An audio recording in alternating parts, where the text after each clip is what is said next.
setelah kartu merah ya balik lagi. Ya formasinya yang tidak berjalan dengan lancar. Karena apa? Ya pasti ada distribusi bola yang terputus akibat kehilangan satu titik pemain yang harus bisa menjalankan tugasnya dengan baik.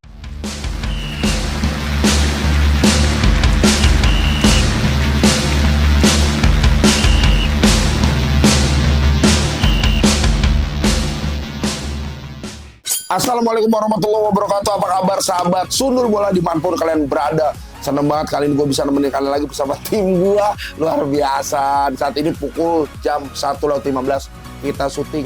Masih apa? Masih bahas timnas. Seputar apa? Seputar kekalahan yang bikin nyeri hati dan dada serta gigi menjadi bolong ya teman-teman ya.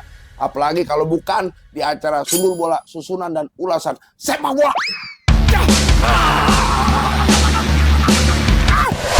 Gue hari ini sedang membara-bara karena kita akan membahas hal-hal yang tidak boleh dikeluarkan sebelum ada pertanyaan. Oke, teman-teman, gue juga masih bingung ya kenapa gitu. Kalau gue udah bilang sebelumnya, walaupun gue bukan siapa-siapa, jangan sampai kalah lagi. Nah, yang gue seselin juga ya, gini loh, ini kan tahu ya partai krusial di hari terakhir gitu kan. Kenapa masih aja hawanya tuh kayak hawa uji coba gitu. Orang segala disikut. Maksud gue ini bukan tarung bebas. Ya kan? Lu juga mikir resiko kartu merah. Kenapa? Pemain berkurang. Akhirnya apa? Efektivitas permainan jadi nggak berjalan. Formasi yang udah diarahkan juga jadi nggak berguna. Terus apalagi? Oke. Terus apalagi nih? Dan juga pastinya tekanan dari media, penonton, dan juga dari ya seluruh rakyat Indonesia pasti ya untuk timnas ini dirombak ada gitu kan. Kenapa sih nggak mikir pakai segala kartu merah? Bukan apa-apa kan biar panitia juga mahal. Kalau kartu merah AFF beda sama kartu merah antar RT, ya kan paling kartu merah kena gocap. Itu kan jutaan. Mikir nggak sih? Apalagi melakukan itu kapten dan juga ini bukan hal-hal yang harusnya jangan kenapa sih emang gatel banget dah, maksud gue kayak main Smackdown aja pakai kita orang, efeknya kan kelihatan akhirnya permainan kita jadi nggak berjalan dengan baik. Terus yang harusnya di setiap pertandingan khususnya AFF ataupun SEA Games kan kita ketemu Filipina ya harusnya di atas kertas kita udah sering ngebantai gitu kan dan mainnya bagus ya. Oke lah kalau kita kesampingkan mungkin ya bang karena kan ini pemainnya usia muda semua gitu kan. Ini untuk diproyeksikan untuk di SEA Games gitu. Iya, gua ngerti, memang bagus. Tapi paling tidak ada niat dan upaya untuk menghindari kartu merah dulu lah. Karena gini, yang udah Indonesia, kalau udah kartu merah, ada penyakitnya dua. Kalau udah kena kartu merah, atau udah kebobolan duluan. Biasanya itu balikin berat. Jadi hal-hal seperti ini tuh harusnya benar-benar dihindari. Apalagi kan ini walaupun muda, mereka juga udah aktif di liga profesional gitu kan, Liga 1, udah tahu sistem mekanisme kompetisi kayak gimana dan juga rasanya kayak apa di dalam lapangan kalau lu kehilangan satu pemain, apalagi di sini kapten sifatnya, ya nggak bakal jalan lah gitu. Jadi itu gue sayangkan gitu. Terus kedua setelah kartu merah ya balik lagi. Ya formasinya yang tidak berjalan dengan lancar. Karena apa? Ya pasti ada distribusi bola yang terputus akibat kehilangan satu titik pemain yang harus bisa menjalankan tugasnya dengan baik. Akhirnya ya kosong gitu kan. Ya ujung-ujungnya kita benar-benar tertatih banget lah gitu. Kalau kata Chris Fatima ya udah susah banget kita mau ngubernya lagi tuh kayak apa ya. Apalagi posisinya kita ketinggalan gitu kan. Jadi menurut gua ini bisa jadi bahan evaluasi lah ya untuk PSSI gitu ke depannya nyiasatin kalau pertandingan krusial kayak gini tolonglah jangan kartu merah. Dan gue ngerasa kayak Indonesia ini terlalu sering gitu pemain timnasnya karena kartu merah.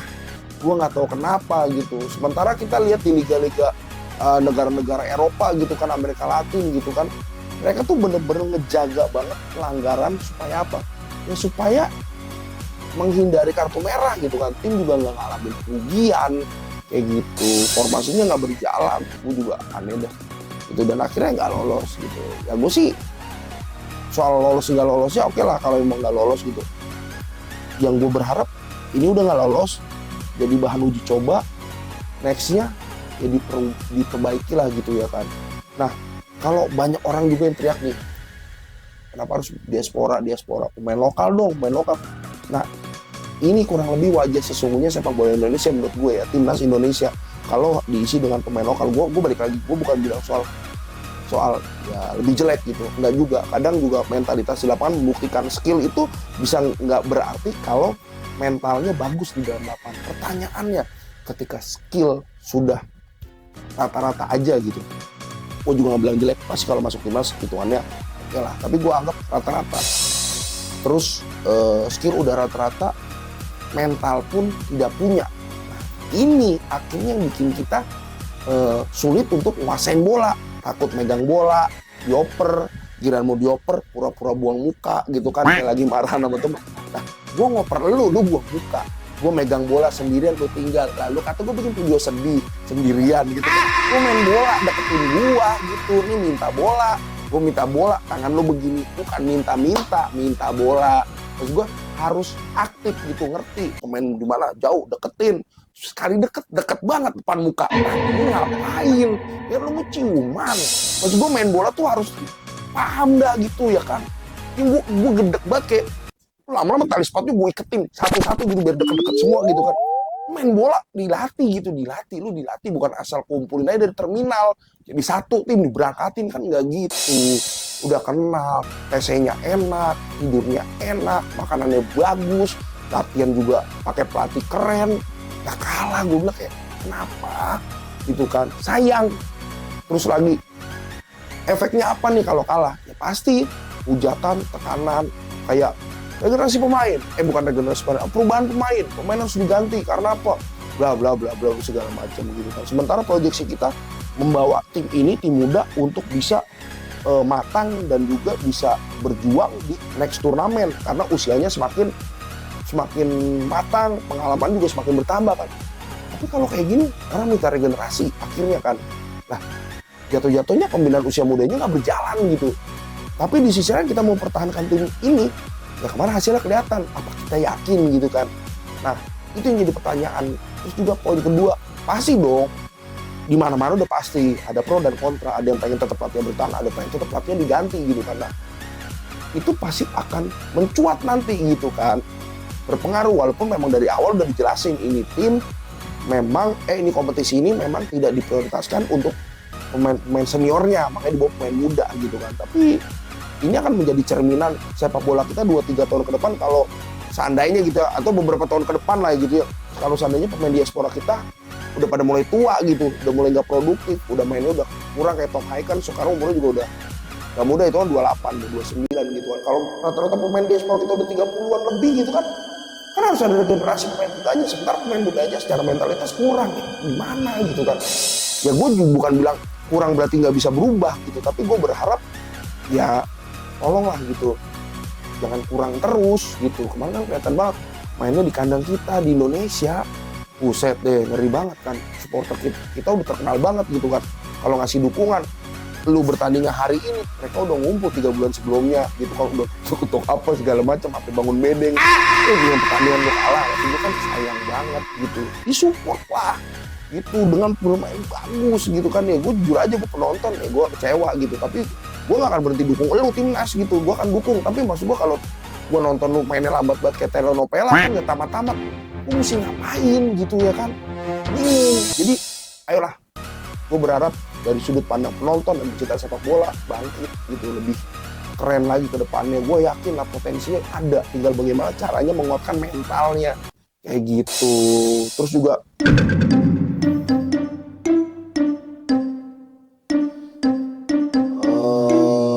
kan sebentar lagi Maret tuh kan kita udah mulai lagi bergulir kualifikasi Piala Dunianya.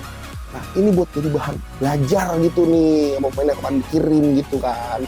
Belajar nih, oh begini ya, begitu ya gitu, belajar. Jangan nonton doang, nonton kalau masuk mata doang, keluar otak udah nggak bisa gitu. Jadi bener perhatiin, pelajarin, harus begini, harus begitu. Nah, dan sebenarnya gue juga kemarin kayak kenapa sih kagak nyelipin pemain senior dikit gitu. nggak apa-apa pemain mudanya banyak, tapi paling tidak ada 1-2 yang walaupun di situ ada Asnawi, Arhan, tapi gue tetap ingat jadi kayak pincang juga gitu. Sekarang maksud gue, Marco kan ada yang ini lah Marco apa 1-2 orang yang pemain-pemain blasteran gitu kan ya udah jadi warga negara Indonesia, mainin aja buat dukung support mental gitu paling tidak, walaupun mereka nggak kepilih di kualifikasi Piala Dunia gitu kan, dengan skillnya mungkin kalah saing dengan pemain-pemain yang masih main di Eredivisie gitu kan, sekelas Marco gitu kan, tapi kan dia tetap aja gitu secara skill dibandingkan pemain lokal masih bagus, dan ya warga negara Indonesia juga kan statusnya, mainin aja gitu maksud gua. Terus kayak Fernando Ari ya, Hernando gitu kan gitu, kalau kan kemarin juga mereka nggak dipanggil gitu. Tapi balik lagi sih, proyeksi pemain muda, tapi seharusnya nggak masalah juga sih masukin 1-2 orang pemain gitu kan. Kemarin sih udah lumayan ya masukin Asnawi apa segala macam, tapi gue tidak melihat mereka membawa efek yang bagaimana signifikan berubahnya gitu. Jadi so aja. Ya gue ngomong gini bukan berarti gue jago main bola, karena orang gue macam yang jago main bola kagak, gue macul aja nggak bener gitu. Cuman maksud gue, ini gue kan sudut pandang penonton gitu, tolong lah gitu, tolong. Oke lah, ya kayaknya udah mulai banyak pertanyaan yang masuk nih, ya kan. Kita mau coba bacain satu persatu nih. Kecil banget lagi nulisnya. Oke. Pertanyaan satunya dari @beban keluarga Cemara. Pasti bener emang lu sidik. Udah jadi beban, main sosmed, ngapain, kerja, lu manggul apaan kayak batu kali kayak apa, lu ketok-ketok sampai jadi gua. Bang Rey, Indonesia gagal masuk semifinal AFF. Menurut Bang Rey, tingkat kesalahan utama di siapa? Nah itu, gue tidak akan menyalahkan secara individu gitu, karena pemain bola kalau kita salahkan secara individu, pemain paling jago pun kalau main sendiri dikerubungin 11 pemain ya koit juga gitu kan. Gue bilang kesalahan utamanya ya dari apa ya, dari tingkat kematangannya sih sebenarnya. Memang pengalamannya aja kurang, jam terbangnya gitu kan. Kalau gue bilang kesalahan paling fatal ya ini kalau kita tarik rata-rata atau per match-nya gitu. Kalau per match-nya pasti ada hal-hal yang gue sesalin, kayak kenapa harus ada kartu merah gitu kan. Nah itu udah fatal banget. Tapi kalau gue tarik secara keseluruhan ya memang masih minim pengalaman, itu kesalahannya. Terlalu nurunin banyak ya, terlalu banyak dan dominasinya terlalu over gitu untuk pemain yang pengalaman berkompetisi di tingkat seniornya udah mampu gitu. Jadi yang menunjang kemarin itu gue lihat ya, menurut gue nih yang mengangkat, yang diharapkan bisa ngangkat tuh ya kayak Asnawi, Arhan Pratama, Rafael Strike gitu. Tapi balik lagi kita lihat ternyata nggak optimal gitu. Jadi yang menurut gue balik lagi yang gue permasalahkan adalah mungkin ya yang jadi kesalahan utama tingkat kematangan dan pengalamannya aja yang belum cukup gitu. Itu kesalahannya. Jadi akhirnya formasi dan juga skema yang ditetapkan nggak berjalan dengan baik gitu. Ada pertanyaan lagi nggak nih? Nah, Gober, pujaan wanita mantap, luar bioskop. Pantat lu buluan, gimana pujaan wanita lu? Bang, kepikiran nggak Bang Rey untuk jadi pelatih timnas Uruguay? Bener, enggak, gua kepikiran buat nyewain gimbot depan SD, itu udah paling mantep gitu. Pertanyaan lu nggak bener ya, gua mau ngapain pelatih timnas? Jadi pelatih timnas tuh mental harus kuat. Pertama lisensi juga harus ada. Mau lisensi apaan? Lisensi apa gue tanya. Nah udah gitu juga udah gak kepikiran gue pokoknya mau jadi pelatih timnas. Sintayong aja, lu lihat tuh Tommy-nya rontok megang timnas yang begini, pusing garu-garu kepala mulu di lapangan, pusing migrain sebelah mulu, itu dia minum Panadol ekstra. Siluman rendang, mantap, siluman rendang. Begitu udah di atas piring, lu cogrok, dia lompat anjing. Lompat gak kena. Bang Rey, timnas Indonesia kapan ya lawan Filipina? Ini lagi gue bahas. Ini lagi udah kalah. Lu ngapain pertanyaan yang tolonglah ya, tolong kalau udah jangan ditanyain, jangan lu tampung, jangan lu keluar ke sini, nggak bener. Intinya ini yang gue bahas juga evaluasi sebenarnya keseluruhan ya. Tapi kemarin sih puncak-puncak itu lawan Filipina menurut gue amsyong banget. Kemarin kalau seri aja lolos kayak kita, Dok. berarti emang harus menang kan. Itu harusnya di atas angin sih lawan Filipina. Nggak ngerti lagi gue makanya. Pala cepet sembuh dong. Ini lu bikin akun apa doa. Lu harus bisa bedain mana nama akun, mana bentuk doa gitu ya. Pala cepet sembuh. Duh, gue memang banyak. Bang Rey, tentang hashtag STY out, apakah apa sih?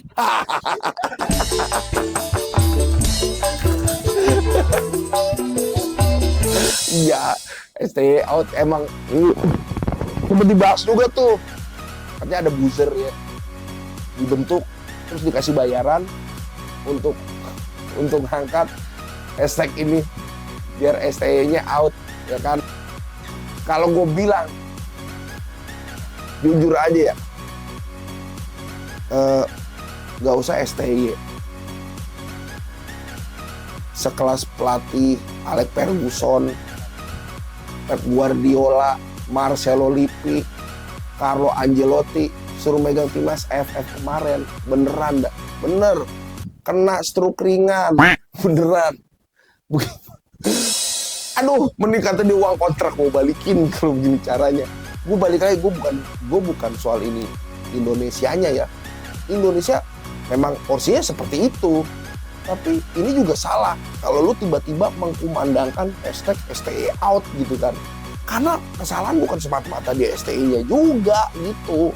Tadi alasan gue bilang mau anak Ferguson apa segala macam tunjuk mereka bisa kena stroke sebenarnya karena ya lu mau taruh pelatih kayak apapun kalau kemampuannya masih begitu ya sulit gitu. Jadi ini bukan semata-mata kesalahan STY, itu nggak usah lah gitu dibendung opini untuk ayo kita bareng-bareng bikin hashtag STY out terus jadi alasan untuk ngegulingin dia. Nggak juga, karena belum tentu juga pelatih akan ganti jauh lebih baik dari dia gitu.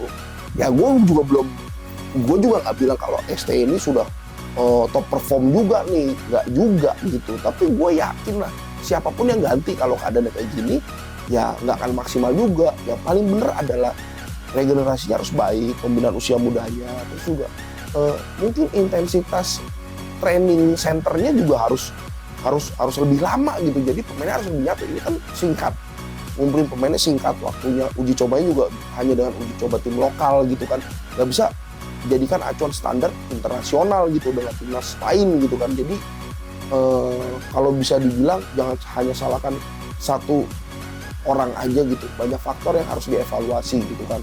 Soal STY out gue yakin lah siapapun diganti, kalau siapapun yang bakal ganti kalau emang mainnya masih kayak gitu ya susah. Yang paling bener adalah disatuin nih konsepsinya nih, pemain dengan kriteria seperti apa. Lagi pula kan ini juga dia udah bilang ini under 23 ya, pemain muda gitu yang diterjunin untuk proyeksi SEA Games gitu. Jadi ya udahlah gitu, gak apa-apa. Kita lihat sesungguhnya timnas ya di bulan Maret kualifikasi Piala Dunia gitu. Nah udah gitu juga buat teman-teman, maksud gue stop untuk membendung opini kalau ini semua kesalahan STY. Enggak lah, semua pihak bertanggung jawab kok gitu. Jadi tapi gini, balik lagi ya, di balik ungkapan gue ini, gue yakin lah pemain timnas yang ditunjuk pengen ngasih 1000% kemampuannya untuk Indonesia menang gitu. Kita mengkritik bukan berarti mereka juga jelek banget, parah, main bolanya enggak juga. Mereka juga gue yakin pengen kasih yang terbaik lah gitu. Rasa nasionalismenya juga tinggi. Cuman memang balik lagi, skill, pengalaman tidak bisa dibeli. Jadi ya ini yang masih harus kita pelajari gitu kan. Semoga di beberapa tahun ke depan gitu kita tidak bergantung dengan pemain diasporanya lagi gitu kan, dengan Jack Jesus dan kawan-kawan. Kita sudah benar-benar penuh dengan pemain lokal yang mempunyai mental dan juga visi bermain bola layaknya pemain Eropa kayak gitu. Jadi balik lagi kita mengharapkan Indonesia bisa bagus dari segala aspeknya gitu kan, dari mulai pembinaan usia mudanya, dari mulai timnas seniornya juga ya kan, terus juga lini per lininya bagus. Dan gue berharap makin banyak pemain sepak bola Indonesia khususnya pemain lokal yang abroad ke luar negeri gitu, bisa main di Liga Eropa. Karena menurut gue itu pengalaman yang penting dan bagus gitu kan. Untuk apa? Ya untuk ningkatin skill timnas kita pastinya kayak gitu. Oke, buat teman-teman juga kayak gue udah banyak ngomong nih, gue berharap teman-teman juga bisa support kita nih dengan cara bantu share, komen, like gitu. Kasih kita pertanyaan-pertanyaan kalian gitu kan. pengen nanya apa lagi gitu seperti seputar timnas Indonesia kayak gitu kan, tanya aja nggak apa-apa. Kita akan coba tampung karena emang kita tampung semua sih, karena yang nanya belum banyak kayak gitu. Oke lah kalau gitu teman-teman, terima kasih atas atensinya. Ini hanya sedikit keluh kesah yang gue rasakan sebagai pecinta sepak bola Indonesia. Gue berharap bisa segera membaik, timnas kita bisa melambung tinggi gitu, melanglang buana ke dunia internasional gitu kan, bisa masuk ke dunia pastinya.